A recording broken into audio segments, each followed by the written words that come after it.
All right, Domination, man. I'm excited. I've never interviewed you, but it's cool to have you in the seat, man. Uh, Thanks for coming by. Thanks for having me. Quiet Part Out Loud podcast. What's Yeah, up? yeah. So, Domination, man, how's everything? How's it been going? I know you did the Cam Capone interview, and I thought, man, this guy's good at like not content, but just really being your authentic self. Because sometimes people just do sit downs and ain't really much being said. Oh yeah, I mean I got a lot of history, so I could definitely like recall it like with no problem. If you're telling the truth, it's gonna come off authentic as Yeah, always. yeah. I remember you from the Beef DVD.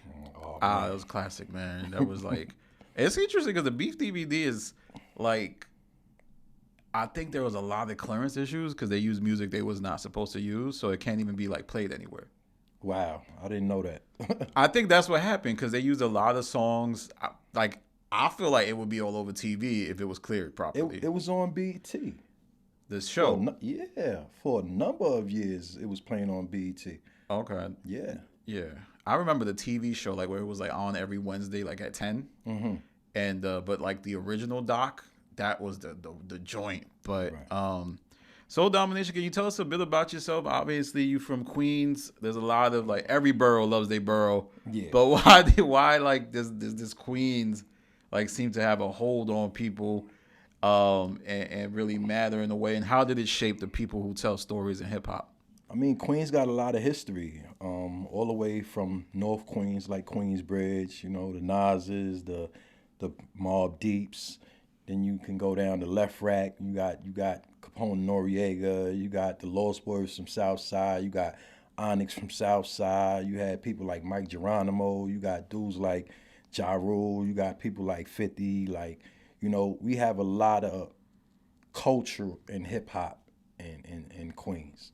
You know, Who influenced the like? Who was the like person that influenced all these rappers that probably doesn't get any credit? that influenced them. Yeah, or was it kind of like it just came the way it came? Like that's all. I'm not gonna lie. I feel like back in the days there was room for a lot of influence, and it wasn't just from people from Queens that's gonna influence you. It's like there was people all over, right? That was doing hip hop that were good at it, that were nice at it, and they had substance. I look at today's music now, and I'm like, damn, there's no self destructions, right? There are no nonchalance out there. There are there's really not room for people like Missy Elliott. You know what I'm saying? These type of people. Because it like Doja Cat, kind of a little missy. I don't know, but Um, a little crazy. But I like Doja Cat. She's a different genre of pop. I'm talking about as far as hip hop goes. There was room for a lot of different demographics in hip hop, I should say, and I think that started changing even around like the time that Nicki Minaj came out. You know what I'm saying? Because Nicki was the only woman in the game for a long time, right? When Lil Kim was out, you had Eve, you had Foxy, you had Missy, Rod then Digger, yeah. Rod Digger, Nonchalant. You had all of these different demographics that represented a part of hip hop. It's like nowadays hip hop it be stuck in one area. You know, Yeah. like 1 minute it was stuck in the South, and I love the South, so don't think I'm talking no bad about the South, right? Then it was stuck in drill.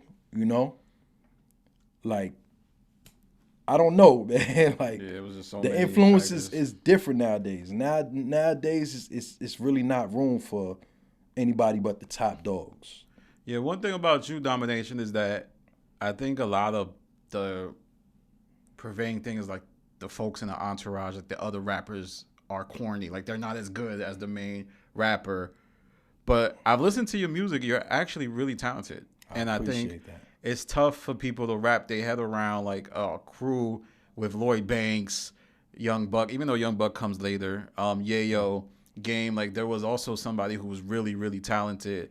And who was your biggest influence and how did you go about making music?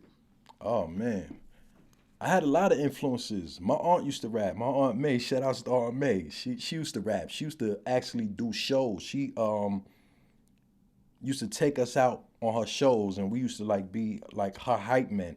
I remember she took us out to Coney Island one time, and she was performing. There was a dude that died. I think he fell down the elevator shaft. But this was when I was real young, so she was like my biggest influence, right? And then after that, it came teachers that I had, Miss Gerson and Miss Britnam. Like we were doing the choir thing. Like I was like singing for old folks. Like and I feel like music does a certain thing to people, and that was like influential to me. After that, it was the Nas's, it was the Wu-Tangs, it was AZ, it was a lot of people, Biggies, it was the Pacs, like, you know. Like I said, it was a number of people that influenced me. DOS Effects, like these are the things we was listening to when I was younger, you know. One thing that struck me about you that in the Cam component of you is you said you was listening to Eminem. Yes. And like it wasn't like there was a taboo to listen to Eminem at a certain point, and it was like admitting you listen to Eminem, admitting you think he's dope. Not only that you listen to him because he's pop, but admitting that you think he's talented, he's a great lyricist. Right. How did you kind of gravitate towards Eminem naturally, not just because 50 Cent was with him or anything like that? Nah, I used to watch MTV in the morning before I went to school, and the first song I heard from was the High, My Name Is, you know, and I listened with a critical ear because I'm from that era of hip hop, like where you had to be able to rap, and I didn't just look at him as like some goofy white boy, you know. I listened to his music, and I was like, oh, he actually is talented, you know. And I think originally I had the bootleg, you know, because back in the days you used to get the bootleg to see if this person was worthy enough for you to buy their album. So I think I had the $5 bootleg, and I was bumping it, and I was like, nah, I gotta go get this album. Mm-hmm. Yeah, he was really nice. Like I think like one of the songs that made me really gravitate for him, like he said, I calmed down now. I was heavy once in the drugs. I could walk around straight for 2 months with a buzz. That shit killed me. I was like, yo. That shit and the shit with him and Royce the 5'9", I was like, oh nah, son is really, really talented, you know. So I didn't look at it as yo, it was goofy to listen to him, and I never followed trends anyway. Like I move the crowd don't move me. That's fire, man. Yeah, it's those first few albums of Eminem, man. He was like he figured out the Matrix, man, and that whole 50 Cent G Unit, even the way they was marketing 50, like the fact that he was like some like bionic soldier, like Universal Soldier. Yeah. That was great. Yeah. One thing because you mentioned the South, was it kind of, because I think one of the things that was cool about 50 was how he did the Southern influence.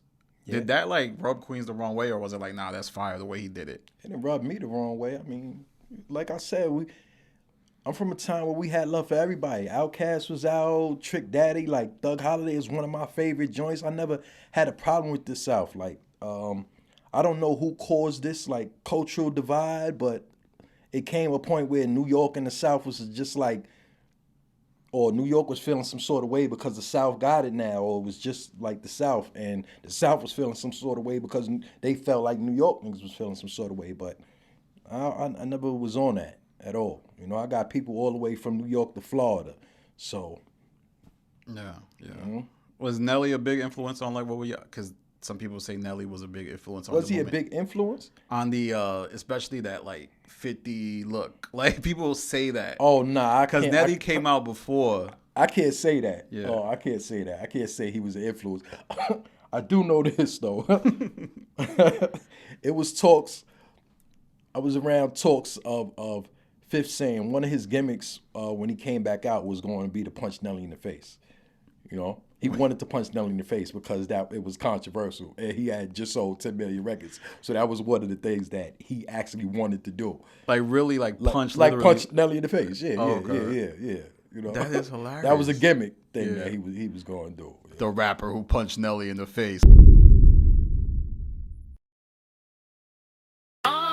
Sorry, throw it up. Turn it up, Domination. 100 sheep, I'd rather 10 lions. Loyalty, don't want no switch sides. Loose lips to sink an empire.